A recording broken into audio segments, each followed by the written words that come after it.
Hello everyone, my name is Margaret. I'm a senior and I live alone on a pension. Welcome to my very first video. Over the years, life has taught me many lessons about money, growing older, living simply, and finding peace in the little things. Some lessons came easily. Others took much longer to learn.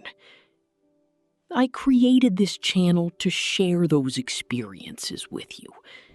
Not as an expert or a financial advisor, but simply as someone who has lived through many seasons of life. Whether you're retired, approaching retirement, caring for an aging loved one, or simply curious about the realities of growing older, I hope you'll find something here that resonates with you. So make yourself comfortable. Grab a cup of tea if you'd like, and let's spend a few minutes together. There was a letter on the kitchen table that morning. A plain white envelope, the kind that comes without any fuss. I had left it there the night before, unopened. I remember standing at the counter, waiting for the kettle, looking at it.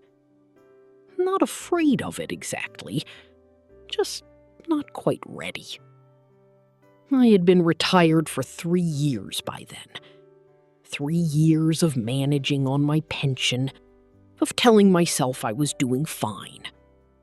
And I believed it, mostly. The bills were paid. The fridge was never empty. I had my routines, my small pleasures. What more did I need to know? The letter was from my bank. A simple quarterly statement. I opened it with my tea.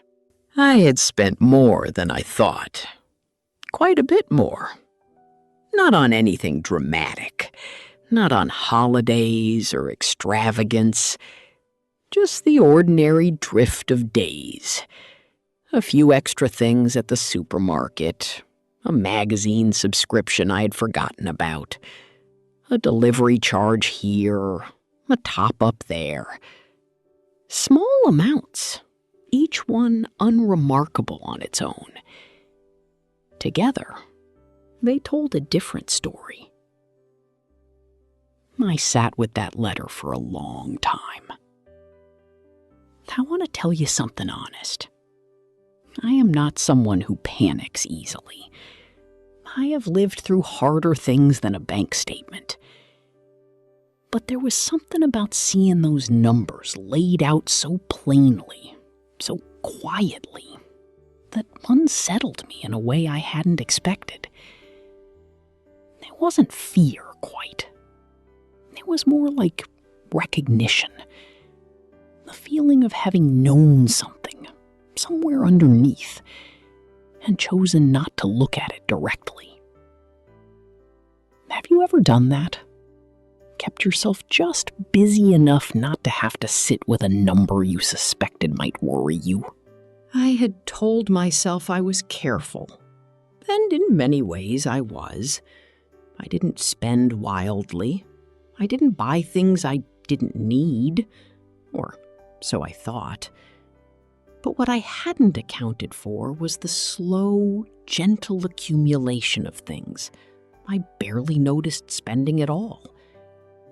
The subscription I signed up for during a free trial, and then simply forgot to cancel. £11 a month. A year and a half of that, and I had paid more than £200 for something I rarely used. The extra bag of biscuits I picked up because they were on offer, week after week, whether I needed them or not. The same brand of coffee I had always bought, without ever once checking whether there was something just as good for less. Habits dressed up as thriftiness. Familiar choices that felt safe, but cost steadily, quietly, all the same. I am not telling you this to make you feel anxious about your own money. That isn't what I want. I am telling you because I think many of us arrive at retirement with a certain picture of ourselves. We are careful, we are sensible, we have lived long enough to know the value of things. And that picture is true in many ways. But it can also make us less likely to look closely, because looking closely means admitting that perhaps we haven't been quite as on top of things as we believed. I put the letter down and got a piece of paper. Old-fashioned, I know, but I find I think better with a pen in my hand. I wrote down every regular payment I could remember. Then I went through the statement, line by line. What I found wasn't catastrophic, but it was real. There were things I was paying for that no longer served me. Small loyalties to brands and habits that had outlasted their usefulness. Convenience charges I had accepted so easily, I had stopped seeing them as choices at all. I canceled 3 things that afternoon. One of them I had been meaning to cancel for almost 2 years. The amount I saved each month was not enormous. But that isn't really the point. The point was the moment itself.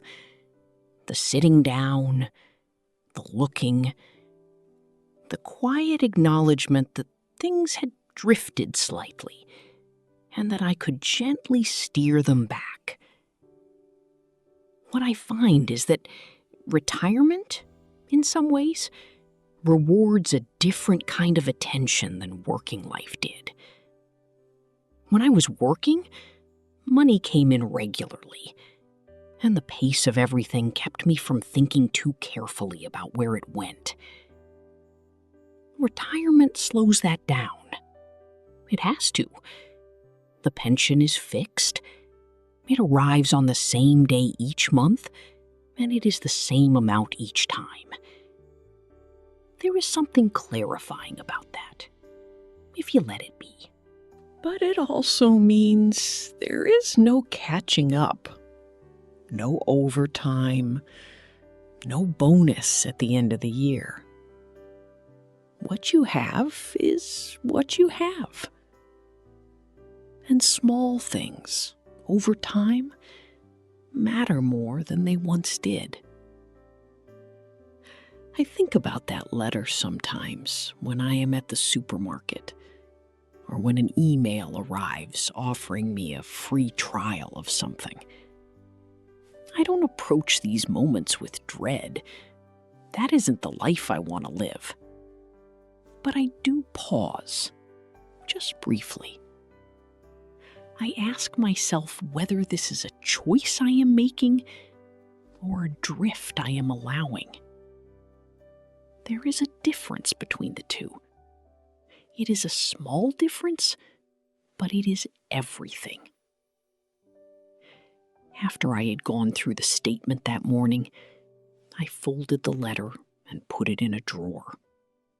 Not to forget it, but because I had seen what I needed to see, and I didn't need to keep staring at it. I made another cup of tea. The morning light had shifted by then, coming in at a lower angle through the kitchen window, falling across the table in a long, pale stripe. The same table, the same cup, the same ordinary morning. Only I had looked at something honestly, and that, I have come to believe, is its own kind of small, quiet wealth. That letter's still in the drawer. I look at the new one each quarter now. I open it the same morning it arrives, with my first cup of tea, before the day gets going. It has become, in a way, a kind of practice. A few minutes of clear seeing before I go back to the rest of my life. It costs nothing, and it has been worth more to me than I know how to say. Thank you for spending some time with me today. I hope something I shared was helpful, comforting, or perhaps gave you something to think about. If you enjoyed this conversation and would like to hear more of my experiences and life lessons, I'd be honored if you subscribed and joined me again. And if you'd like, feel free to leave a comment below. I'd love to hear your thoughts, your stories, or the lessons life has taught you along the way. Until next time, take care of yourself, be kind to yourself, and remember that even the quietest lives have stories worth sharing. I'm Margaret, and I'll see you again soon.